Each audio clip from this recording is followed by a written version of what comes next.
Welcome to our class on Chassidus. We're going to be learning a very beautiful and powerful Chassidic discourse from the Rebbe. The name of the Chassidic discourse is called Shalom, laohvi Torah. The Rebbe said this Chassidic discourse on Mוצאי Shabbos, and that Shabbos was Parshas וישב, which was also the Shabbos that blessed the month of Teves. And the Rebbe said this Chassidic discourse in his room in the year Tafshin Lamed Ches, 46 years ago. 10 years later, in honor of Yutis Kislev, in the year Tafshin Memches, 36 years ago, the Rebbe went on to certify and edit this Chassidic discourse. So again, the Chassidic discourse is based on the verse in Psalms where King David says, Shalom Rav, tremendous peace, a huge amount of peace, laohvi Torah, to those that love the Torah of HaKadosh Baruch Hu. And the Rebbe says that the previous Rebbe points out in the Chassidic discourse with this title, in the year Tafshin Dalid, which is interesting, it's actually exactly 80 years ago, in Parshas Vayeshev, which is a continuation of a Chassidic discourse of Padre B'Shalom, of the year Yutis Kislev Tafshin Dalid, again 80 years ago, and he asks over there a question: what's the idea of Shalom Rav, a huge amount of peace? In other words, so obviously, there's different levels in peace. There's regular peace, and like in the Chassidic discourse, the language Rabbi uses is like Shalom Ma'at, a small amount of peace. But then there's Shalom Rav, there's a huge amount of peace. So that's question one. What does it mean when King David says Shalom Rav? What's the what's regular peace? What's small peace? What's big peace, etc. Also, he asks. It says, laohvi Torah, those that love the Torah of HaKadosh Baruch Hu. But the question is, one second, we know Torah, when you learn Torah, how do you learn Torah? Use Chachma, Bina, use your intellect. Like it says clearly in the Torah, Ki hi chachmaschem v'naschem, this is our wisdom and understanding. So seemingly, he should have used a term that expresses more of an idea of Chachma and Bina about Torah, not the expression of love. Love is more of an emotion. Why is he using the idea of an emotion when it comes to Torah? And he explains over there that when it says, laohvi Torah, those that love the Torah, in other words, so he explains that it doesn't mean they love the Torah because of the ideas, the values, the teachings, the insights, the chachma, the wisdom of it, but it's referring to laohvi Torah, the fact that it's the Torah of Hashem. In other words, the love is not necessarily for the Torah, even though it's as well, but the point the verse is bringing out, it's the love for the one that gave the Torah, referring to HaKadosh Baruch Hu. And that's why it says, Shalom Rav. Great peace is going to be to those that love the Torah of HaKadosh Baruch Hu. In other words, the peace that happens by learning Torah is regular peace. In other words, when you learn Torah, that's regular peace. But those that love the giver of the Torah, in other words, not only do you love the Torah, but you love Hashem, then you get the blessing of tremendous peace. It never points out that this is also self-understood. It also applies about loving another person. Why? Because when you love another individual, obviously, Yisrael, that's the vessel to love Hashem. And up to the point we know it's really one, loving Hashem and loving another human being, since Hashem created us all one. So to recap, what the Rebbe is explaining over here is the verse in Psalms that Shalom Rav is referring to a huge amount of peace. And that comes laohvi Torah. In other words, you learn Torah, you love the ideas in Torah, that's regular peace. That's a tremendous gift of peace. But when you love Hashem, the giver of the Torah, and you love the Jewish people, which is all one with Hashem, then you get the tremendous gift of great peace. Now, this idea of loving the Torah of Hashem, in other words, we're loving the fact that the giver of the Torah, so he explains in that Chassidic discourse, how do we come to that level? To love Hashem, the one that gave us the Torah. So in order to acquire that love for HaKadosh Baruch Hu, that comes by doing work, the spiritual work of prayer. Through working and prayer, then we will come to the love for HaKadosh Baruch Hu. In other words, because we know the main spiritual work, we have physical work, we have spiritual work. The main spiritual work that we have to do is to love Hashem, to love HaKadosh Baruch Hu. Like it says in the Zohar, less pulchana, ke pulchana derech misa. There's no greater effort like the love for HaKadosh Baruch Hu. So love for HaKadosh Baruch Hu, that's where the real power is, and that comes through prayer. And this idea is connected to our spiritual work. And as we know, what's our spiritual work in this word? To transform and refine ourselves. That's the avodah, the work of prayer. Why? Because when a person prays and works hard in prayer, not just says the words, but you meditate and you try to connect to Kadosh Baruch Hu through prayer, the goal is of prayer to come to loving Hashem. So if you ask yourself before prayer and after prayer, if your love for Hashem is the same, maybe go back and try to pray a little deeper and a little more kavanah, a little more intention, so you'll have more of a love of Kadosh Baruch Hu. Now, so in other words, this that we're saying is, when a person loves the Hashem, the one that gave us the Torah, comes by the introduction of prayer. Why? Because when a person prays, you come to loving Hashem. And once you love Hashem, then you love the giver of the Torah. In other words, because the love for the Torah is because not of the Torah inside itself, but the actual one that gives us the Torah. And that's what's explained in many, many places. In reference to what it says in the Talmud, of the prayer of Abba ben Yamin. And what did he say? He prayed that my prayer should be next to my bed. What does that mean? That the quality of learning Torah, the high level quality, that comes only after the prayer. In other words, even though prayer is one idea, and Torah study is another idea, but when a person goes before you study Torah, and you prepare yourself by prayer, then what happens is that so not only is the prayer deep, but your Torah is higher, up to the point that you reach the level, of loving the one that gave us the Torah. So what the Rebbe is explaining over here beautifully, just to recap, is that in order to receive the tremendous gift of blessings of peace, which comes of loving Hashem, the giver of the Torah, how do we accomplish that? We accomplish that by the prayer before we learn Torah. The Rebbe is going to go on to explain this based on what it's taught in the Talmud, based on the verse in the prophet. It says like this. The prophet says, "Al-ma'av da'aretz." Why did we lose the land? And the prophet says, because we forsook the Torah of Hashem. And it says, and the expression is Torah, my Torah, referring to the fact that it's God's Torah. In other words, we learned Torah. The problem is we didn't make the blessing on the Torah. What does that mean? That when you make the blessing before you learn Torah, it's not just you making a blessing like you make on anything you eat or before you do anything else, but it's an important component of our spiritual work. And up to the point, like you see, the prophet says that why did we lose the land of Israel? Because we didn't make the blessing on Torah. In other words, our spiritual work is to before we study Torah, to realize that it's a Kadosh Baruch Hu Torah. And that's why he says, but you didn't make the blessing on Torah, and because of that, it's called you forsook the Torah. So in other words, you can learn Torah, and you can really be engaged in Torah, but if you don't make the blessing first, which means you don't realize that it's a Kadosh Baruch Hu's Torah, you forsook the Torah because you're not recognizing that it's coming from a Kadosh Baruch Hu. And it's not only you're forsaking the Torah, like what does the expression say? That you azaftim as Torah, that you basically forsook the Torah of a Kadosh Baruch Hu.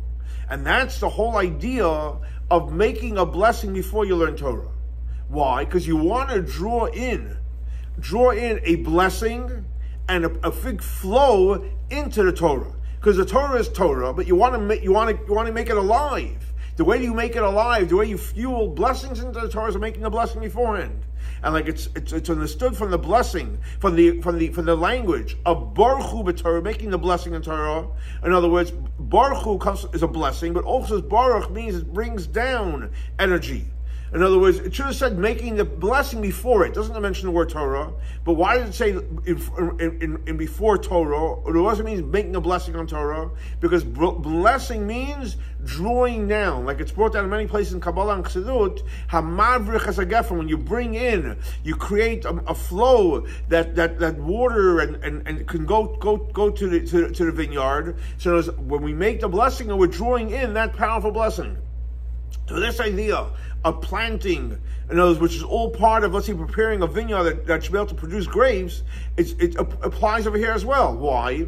Because learning Torah and doing mitzvot, that is planting godliness into this world. And we make the blessing before you learn Torah, which basically we're doing is we're drawing in the infinite part of Hashem, Oirein Soif, into the Torah. And that is the whole idea of being busy with learning Torah and knows Torah for in a pure state, and for the sake of HaKadosh Baruch Hu, not learning Torah because you want to understand something, you want to learn something, you want to acquire knowledge, etc. But you want to connect with the Torah itself. What does that mean? The goal is to bring in the infinite light of HaKadosh Baruch Hu into the Torah, which is even higher than Chachma, because Torah is Chachma. But by making the blessing, you bring in the infinite light. And like it's brought down in Sefer HaBoyer, which is from the Zohar, and another a classical book called Me'ena Chachma, that basically King David united the Torah with HaKadosh Baruch Hu. It means he brought in godliness into the Torah. And that's why the verse says that you forsook my Torah, referring to HaKadosh Baruch Hu. That means we didn't make the blessing beforehand. In other words, because when a person makes a blessing before you learn Torah, then it becomes HaKadosh Baruch Hu's Torah. What does that mean? You're drawing in the infinite part of Hashem into the Torah. However, unfortunately, when you don't make the blessing beforehand, you forsook my Torah. Because then you have Torah like a standalone Torah, and you're not bringing in the revelation of the infinite part of Hashem, which is higher than Chachma. So the Rebbe is bringing from the prophet is that the power of making a blessing before Torah is not just you making a blessing. You're actually, when you're making a blessing, you're drawing in the infinite light of HaKadosh Baruch Hu into the Torah. Now, so the Rebbe now asks the question. 1 second. We all know that Torah is standalone, just learning Torah. It's the Torah of HaKadosh Baruch Hu. It's not someone else's Torah. And we know the Torah of HaKadosh Baruch Hu belongs to Hashem, and Hashem and His wisdom, which is basically the Torah, the wisdom of HaKadosh Baruch Hu, is all one. And matter of fact, even when a person learns Torah, and you're in an impure state, you're still learning the HaKadosh Baruch Hu Torah. And we know Torah does not receive any defilement. Like it says in Chazal, based on the verse, that haloi dvari ka'esh, my words are like fire. Just like fire cannot become impure. The same thing also, when you learn Torah, it doesn't become impure. Now, even though that a person that's impure, that learns Torah, he cannot connect God in Torah, and he also he's not able to make the blessing beforehand, which means he can't bring in the infinite part of Hashem into the Torah. But nevertheless, let's say he's even lacking that part, but it's still the words of Hashem. And it's just like a fire that you can elevate it. So why are we saying is that when you don't make the blessing, you're lacking the most important part. Learning Torah, it's the Torahs of Hashem. So it's self-understood that obviously when a person learns Torah, and even when you're impure, yes, it's the words of Hashem, it's the wisdom of Hashem, and as we know, the wisdom of Hashem is all one, but that's all on a concealed level. And you can't compare when you're learning Torah, see the Torah of Hashem in a revealed state. And especially when you make the blessing of Baruch Torah, you're drawing in the revelation of the infinite light, which is higher than Chachma, into the Torah. So the Rebbe is pointing out an important point. Even though, yes, when you make the blessing, you're drawing in the infinite light of Hashem into the Torah. And if you don't make the blessing, you're still connecting to Kadosh Baruch Hu, and you should still learn Torah. But what's happening is all on a concealed level. Versus when you make the blessing, you acknowledge, I am going now to learn a Kadosh Baruch Hu's Torah. You're actually creating a channel to bring in the godly light, the Oyer and Seif, which is higher than Chachma, and then Torah becomes a whole different type of study. So based on this, Rebbe explains that this quality of learning Torah, which comes after prayer, is not only referring to the person that's studying Torah. In other words, that when a person studies Torah after he prays, is on the level of Oyuhave Torah. He loves the giver of the Torah because he had the introduction of prayer. But even in reference to the actual Torah that you're learning.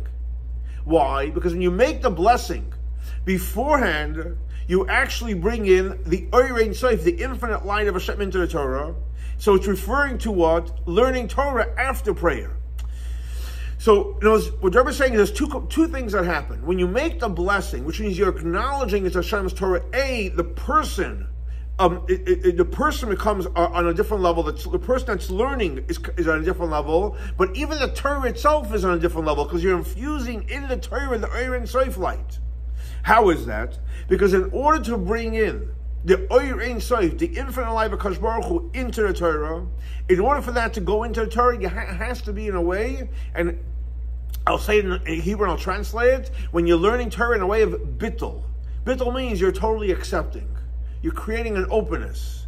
And in order for learning Torah should be in a way that you're totally accepting, you're a total vessel to receive the powerful light, that happens through prayer. So the Rebbe is adding now a very, very important point. That A, the person learning is different, B, the Torah is different, and what it accomplishes on practical terms is when you make the blessing, it's Hashem's Torah, you become batal, you become accepting. And once you become accepting, you become like a real sponge that you're able to receive everything. How do you become into that state of your accepting? That's when you pray first. Why is that? Because prayer is all about bittul. Real prayer is all about acceptance. Why? How do we know that? Because when a person prays, and especially you do the Shemona Esrei, how are you supposed to stand there? Just like a servant in front of his master. Which is a very, very high level of acceptance. And it's even higher than the level of acceptance of Krishma. Why? Because when a person says Krishma, Shema Yisrael, so even though we know you're not allowed to make winks with your eyes and to say any expressions with your lips, etc., or to point things out with your fingers, etc., but the fact is, now for certain things you're allowed to pause when you're saying Shema. However, when you're saying the Shemona Esrei, there's nothing. You're totally in a state of total acceptance for HaKadosh Baruch Hu. Up to the point that even Krishna, we know, when you say Shema, you can do it when you're sitting down. When you do the Shemona Esrei, you have to stand up. And in order to pray, you also do the Shemona Esrei, you have to be standing. Now, what's the practical of it? You say, what's the meaning for Shema? You're sitting, and Shemona Esrei, you're standing. With the difference between sitting and standing, because what does sitting mean? You're calm, you're relaxed. And like Rashi says in the Torah, in reference to Yeshiv Yaakov sat down. What does that mean? He wanted to be calm. And what is sitting? Sitting creates you in a state of, you're relaxed. However, when you're standing, it's a whole different experience. Over there, you're totally in a level of bittul, which means acceptance. Now, when a person goes ahead and prays, and you're on the level of bittul, of prayer, you're in the level of acceptance. So what happens then is, when you do that by prayer, the learning Torah afterwards, that becomes on the same level of bittul, of acceptance like in prayer. And through that, you're able to bring in the infinite part of Hashem into the learning. So the Rebbe says this is also the connection between the two different commentaries in the Medrash, based on the verse in the Torah. The Torah says like this. When Yaakov had his dream, so it says, V'hinei sulam mutzav arza, there was a ladder that was started on the floor, and the head of the ladder was in heaven. So what is this ladder? So there's two different commentaries. One commentary says this ladder was the ramp. The ramp is referring to prayer. You're going up the ramp.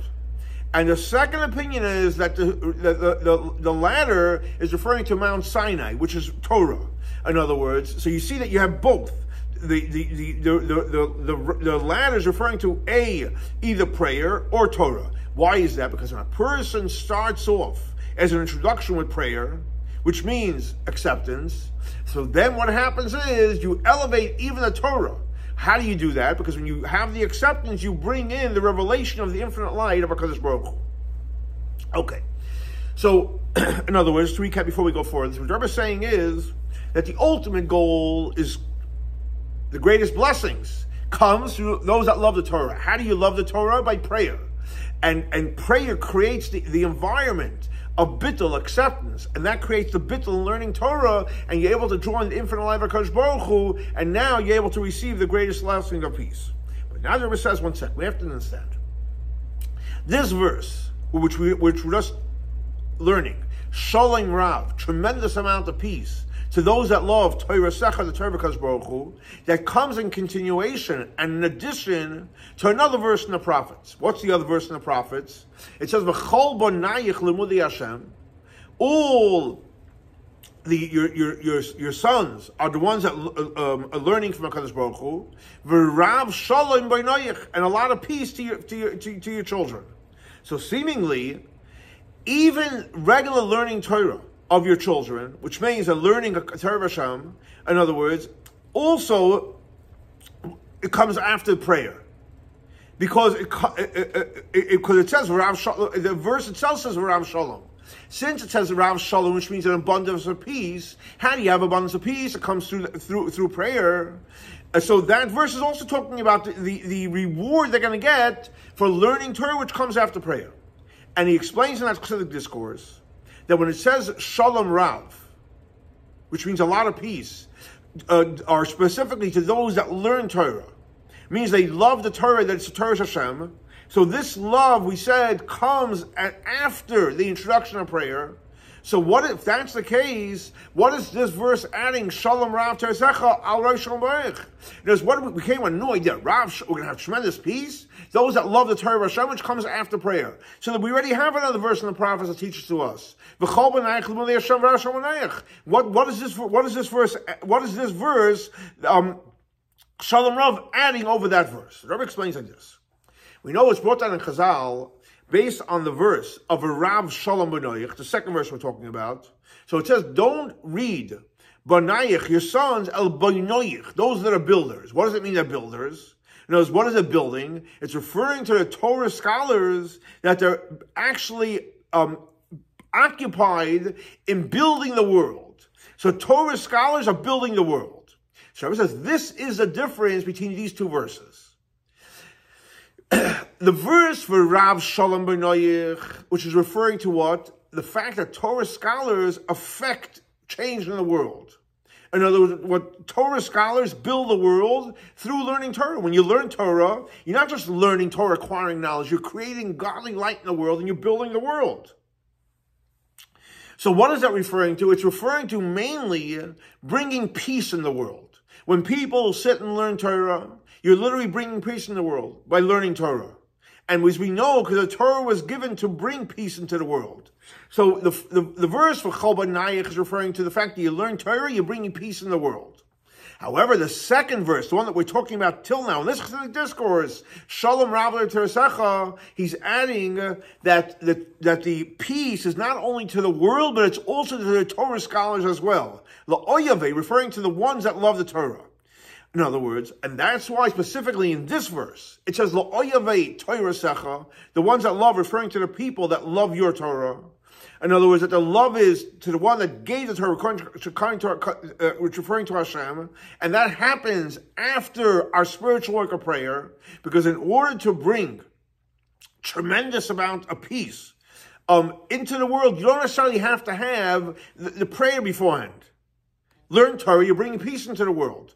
But in order to bring tremendous amount of peace into the Torah scholars itself, you have to have the spiritual work of prayer. So in other words, the Torah is bringing now a major distinction between learning Torah and learning Torah, which comes after prayer. A person learns Torah, it's amazing, you're bringing peace into the world, and that's huge. But when a person learns Torah after they prayed, which means after they had the bittul, the acceptance, then you bring peace into yourself and to the people into the world, and that's a whole different level. And the Rebbe says we're going to expand this with an introduction based on what's explained in the Chassidic discourse, which is titled Shalom Rav of h'tshel, which we mentioned before, which is from the previous Rebbe from 80 years ago, and he explains over there as follows. In reference to the work of tzaddikim, righteous people, that they keep the world alive that was created with 10 utterances. So we know when Hashem created the world, how did he create it? With 10 utterances. And so the tzaddikim, the righteous people, they keep the world alive that was created with 10 utterances. Because that's the whole idea of a Torah scholar. What are we busy with? Keeping the world alive. Why is that? Because the 10 utterances that Hashem used to create the world are connected to the 10 commandments that Hashem gave us on Mount Sinai. In other words, like it says in the Torah, Asara HaKapashak al Kodesh, which means that the 10 commandments infuses the 10 utterances to keep the world alive. And this that we say that the scholars build the world, which means, what does it mean they build the world? They're drawing in the 10 commandments. And as we know, in the 10 commandments, you have the whole Torah in the 10 commandments. Even what any scholar is going to teach till Mashiach comes. And they bring those 10 commandments of the Torah into the 10 utterances that were used to create the world. Now, so one second. So what is Rabbi saying here? The job of a Torah scholar is to learn Torah, to bring the 10 commandments into the world. Rabbi says, 1 second. The fact is, we know when Hashem created the world, he created a complete world. You know, it's through the 10 Orients, God's revealed to the world. But nevertheless, Rebbe explains, the intent is for human beings to come into the world to bring in an additional light to the world. Yeah, Hashem created the world 100%. Our job is to bring more light into the world.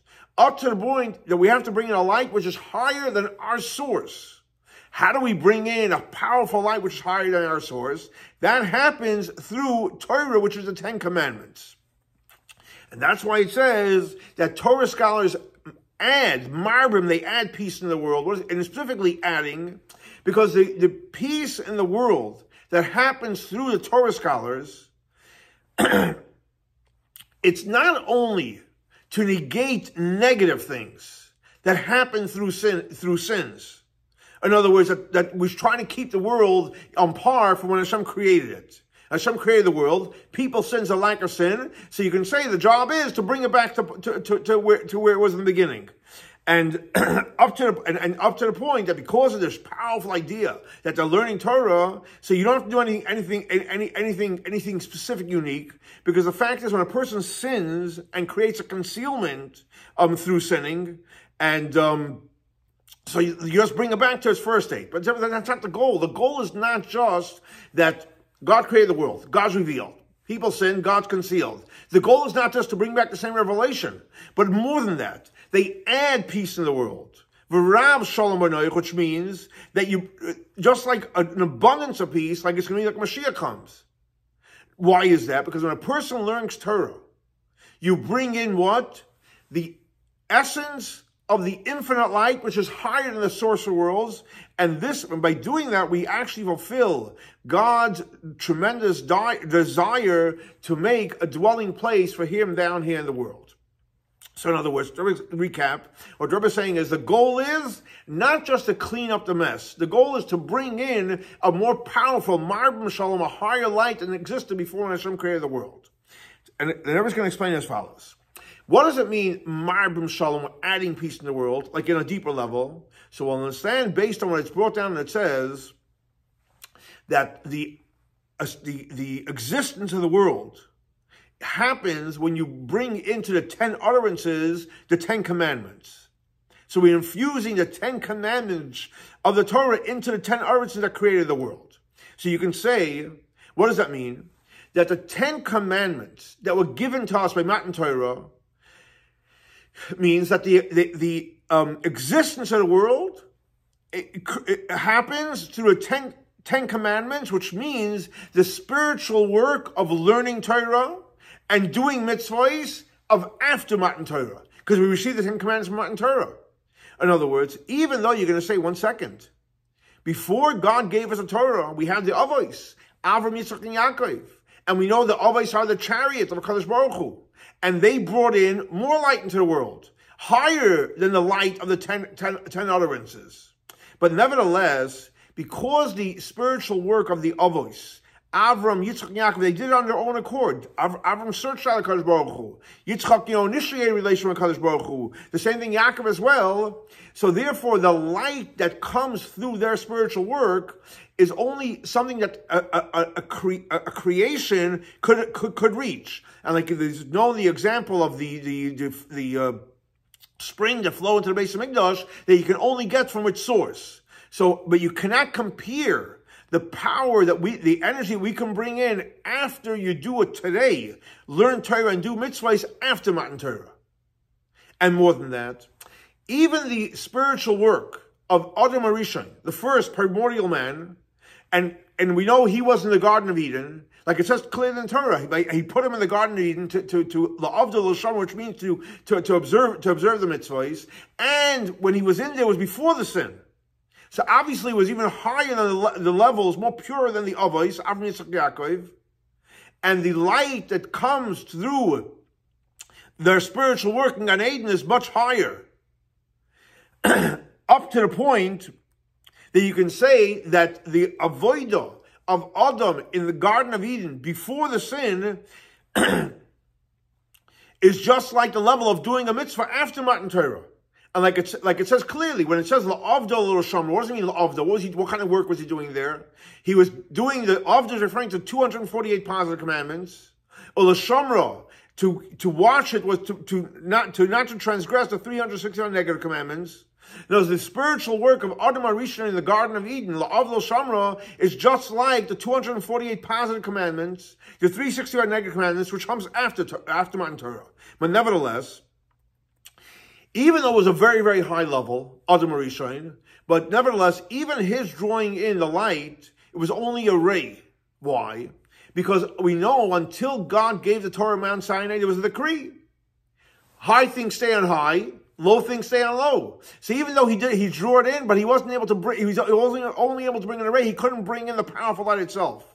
However, after God gave us a Torah, and he commanded us to learn Torah and do the mitzvahs, so today when someone learns Torah, someone does a mitzvah, so we draw in, because now the decree was nullified, we have the power to draw in atzmos. When we learn Torah, when we do mitzvahs, we have the power to draw in the essence of HaKadosh Baruch Hu himself. So based on this one, we'll understand even deeper why it says Marbim Shalom, that a Torah scholar adds peace into the world. What does it mean we're adding peace? So it is not only do we bring in the revelation of the infinite part of Hashem, which is higher than the source of the worlds, but also we have the power, now here goes a step deeper, to bring in the essence of Hashem, which is the completion of making a dwelling place for the essence of Hashem, which means we're making a dwelling place for the atzmos, the essence of HaKadosh Baruch Hu into this world. Now, there says, since we know, and I'll say it in Hebrew, that HaKadosh Baruch Hu does not hold back, he doesn't hold back giving a reward. You do a mitzvah, you learn Torah, Hashem is happy to pay up. He gives reward in abundance. So therefore, the tremendous peace that happens in the world through the Torah scholars that study Torah and make a dwelling place for God into this world. So even though it's bringing light into the world, but it also comes to the Torah scholar as well. In other words, the pleasure that the creator of the world has, that we're making for him a dwelling place down here. You learn Torah, you do a mitzvah, you make a dwelling place. Hashem gets tremendous pleasure from that. And that gets revealed to the Torah scholars that make the dwelling place for Hashem. And that revelation is even higher than the reward we're going to receive in the world to come. Why? Because the reward in the world to come, so that is the reward that we're receiving as a creation of HaKadosh Baruch Hu. And you can't compare that to the pleasure that Hashem has from us doing a mitzvah. And that's how we know it's better. It's better to do tshuva, to return to Hashem and do mitzvot in this world than all the life in the world to come. Because in the world to come, that's what we're going to get the reward for the mitzvahs, that's going to be our enjoyment of doing the mitzvahs, which you can't compare to the enjoyment that Hashem gets from doing a mitzvah, of our tshuva and our moisim tovim. Now, so since HaKadosh Baruch Hu doesn't hold back, so what's going to happen is even the tzaddikim that created the Hashem should be happy, so they're also going to receive the enjoyment that Hashem has for us doing the mitzvahs. Now, so the fact is, Hashem is willing to give us the greatest gift, the greatest presents, but in order to be able to be a vessel for this tremendous pleasure that HaKadosh Baruch Hu has, which is way off something that we can appreciate and receive, because the fact is, when Hashem is happy of us learning Torah and doing mitzvahs, Hashem is happy. So that is, in the words of Kabbalah, it's called Tainug Ha'atzmi. We know the Sfirot, Kesser is the highest, and in Kesser is Tainug. So it's the most deepest pleasure, essential pleasure of the essence of HaKadosh Baruch Hu, and you can't even describe it. So if we want to receive that tremendous gift where Hashem is happy with us, you have to be a vessel. In order to be a vessel, the key to becoming a vessel is bittul b'tachlis. We're total acceptance. We don't exist. We're just here as a creation of HaKadosh Baruch Hu. Like it says, like the Rebbe gives an example, it says, Man pnei Adon Hashem, what is the face of HaKadosh Baruch Hu? Rashbi, it's referring to Rashbi because he was totally humbled. Or like another verse says, Hashem beheichel kadshay. God was in the holy space of Rabbi Lazar, when it was referring to in his domain where he was. So as we just become a vessel. In other words, through that, when you become a vessel, you're able to receive the tremendous pleasure and tainug of HaKadosh Baruch Hu. Because the fact is, the tainug of HaKadosh Baruch Hu becomes our pleasure. And like, for example, to give us an example, like a servant. Because a servant, a real servant, doesn't have its own agenda. Doesn't have any requirements or agenda or preconceived notions. All he is whatever the master wants. In other words, the pleasure of the master becomes the pleasure of the servant. So the way to receive the greatest powerful energy is just becoming bittul. Don't exist. Whatever Hashem, Hineni, whatever you need me. And that's why it says, Shalom Rav, an abundant amount of peace. Laohvi Torah, those that love the Torah of HaKadosh Baruch Hu. And I was referring to the Torah that it's Hashem's Torah. Because the vessel to Shalom Rav, the vessel to great peace, the vessel to receive the pleasure that HaKadosh Baruch Hu has, that is bittul b'tachlis, total sense of acceptance. And acceptance of what? Oivei Torah, we love the fact that it's Hashem's Torah. And as when you learn Torah, and when you do the mitzvahs, you're not doing it for a reward, because you don't want anything. You're not learning Torah for a reward, or mitzvahs for a reward. No, you don't want anything. Why are we learning Torah? Why are you doing mitzvahs? I love Hashem.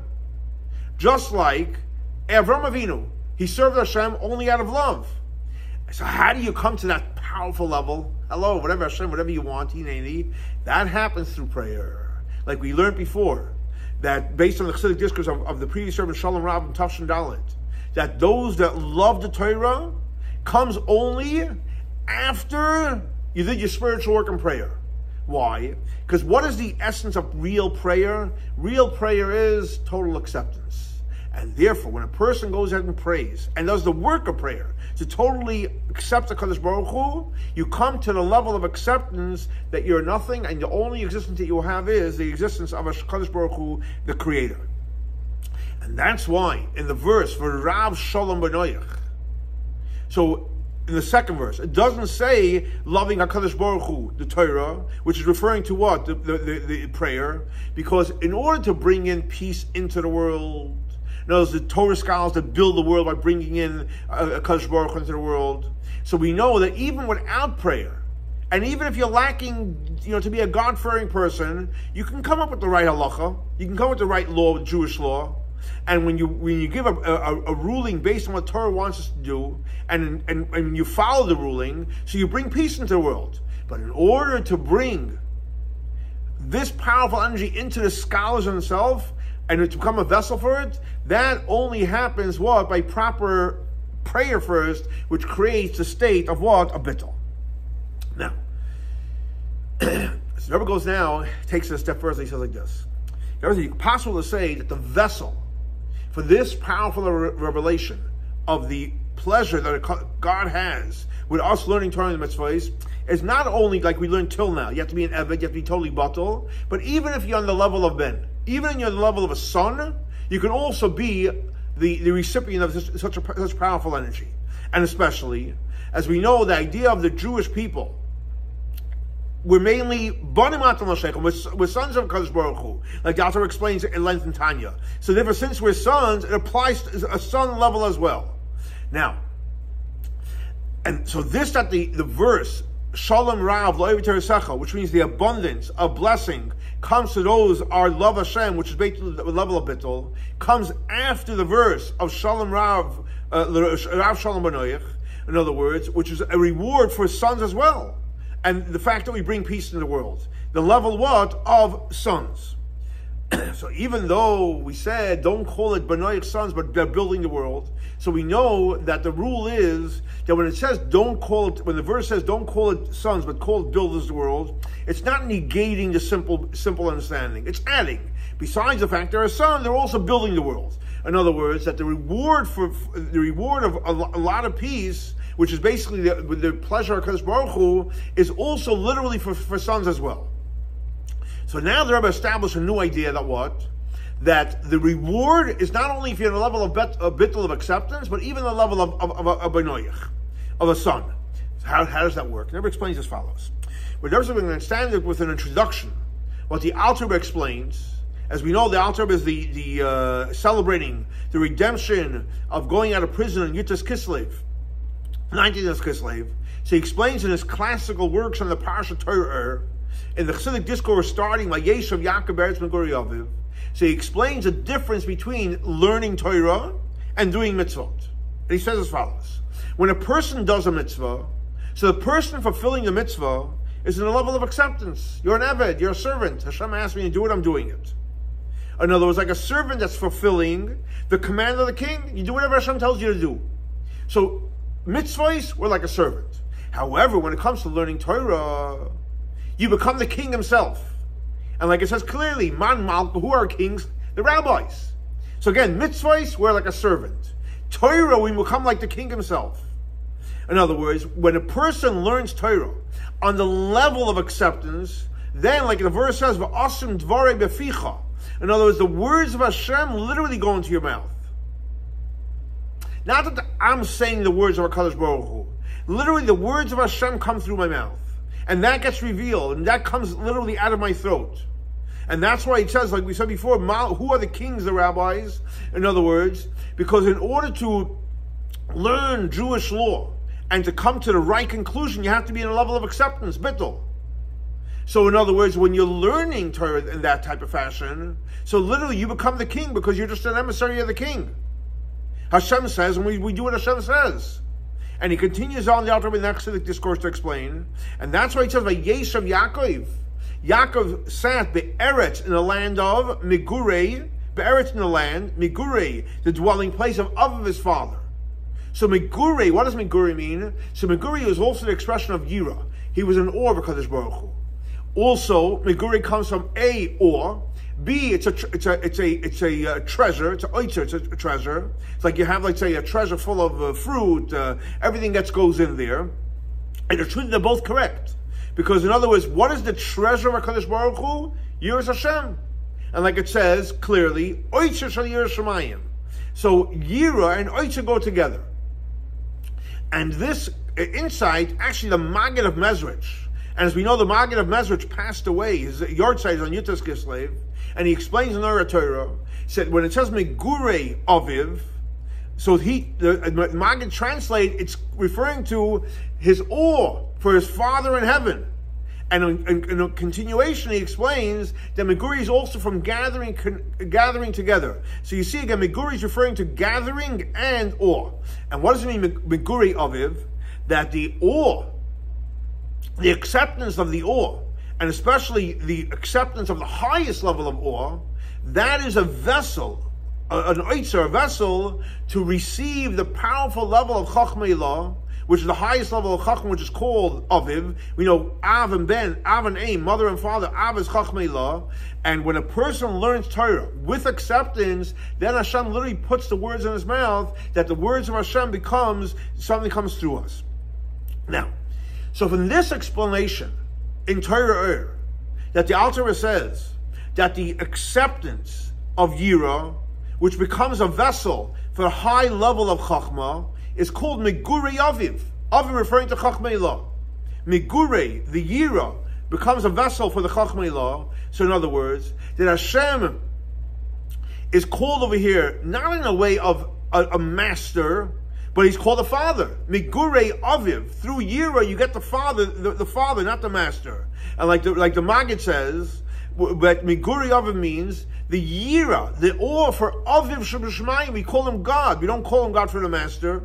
So what do we see? That this level of bittul, this level of acceptance, is not an acceptance of a servant, but it's an acceptance of a son. And when you're accepting like a son, you're accepting the word of Hashem as law, and that gets revealed, and that comes through you. So you're able to have, even as a son, you can have bittul. Because you don't have your own identity, and whatever Hashem wants, you're ready to do. So the Rebbe is revolutionizing over here, and he's saying that bittul doesn't only apply in the level of a servant. It applies in the level of a son as well. And like the Alter Rebbe explains in the Likutei Torah, that the souls are called bonim, sons,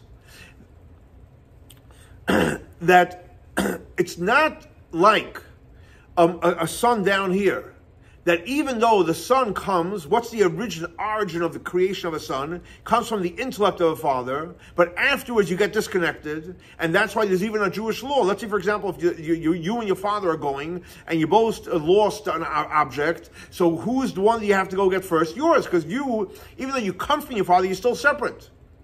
However, as a soul, we're literally one with the Kadosh Baruch Hu. We're not two separate entities.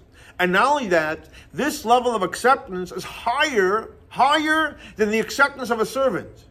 And not only that, and like it's explained in Torah, that when a person learns Torah and the level of acceptance, so you're not like a servant that's doing the commandments of the master, but you literally become the king himself. So the Rebbe is pointing out over here, before we go further, just to recap, the Rebbe is saying very, very powerfully, saying like this. Up until now, before this new idea, we learned back that you come through bittul of a servant. Now they're saying, no, as a son, we're children of a Kadosh Baruch Hu, and as a son, we have total bittul as a child, and we accept what the Kadosh Baruch Hu sons, and then we connect, not as a separate person, but we literally become one with the Kadosh Baruch Hu. We are one with the Kadosh Baruch Hu. And that's why it says, V'chol b'nayich, limudei Hashem, v'rav shalom b'nayich. So, all the sons learn Torah of Hashem, and there'll be a lot of peace for the sons. So don't call it sons, but call it those that build the world. And then he goes on to say, Laohvi Torah, those that love the Torah. What does that mean? That the work of the Torah scholars, which are called Banayich, sons, is like the Maggid of Mezuzah says, based on the verse, וישב Yaakov that the spiritual work of the sons, which means, what's our work? To gather the holy sparks and to bring them up higher and higher. And that's why the verse continues on to say, where does this happen? Be'eretz Canaan. What is Eretz Canaan referring to? Like the expression of a merchant, that the whole reason why the soul comes down into this world is to buy merchandise, and specifically in this materialistic world, and elevate the sparks in the physical world. And that's why the Torah portion continues, that we're gathering different bundles, which was referring to our spiritual work in this world to elevate the holy sparks in the world.